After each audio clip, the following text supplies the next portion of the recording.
Iwasan ka dahil ako'y nakatali na sa isang dilag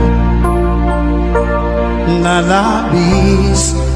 Minahal ko ng tapat at hindi magbabago kailanpaman. Ngunit habang tumatagal, sa'kin lalo kang napamahal. Ang puso ko'y nalilito dahil sa naramdaman. Ano ang aking gagawin na malimot ka?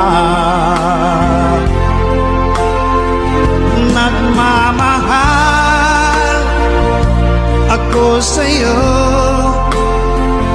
nagmamahal kahit ito'y bawal. Pinilit ko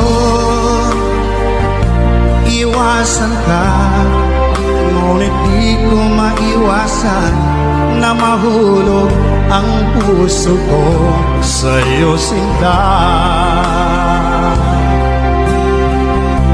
Tulungan mo naman ako kung paano makalimot at paano ko maisatabi itong nararamdaman. Nababaliw na nga ba ako sa'yo? Dahil habang tumatagal,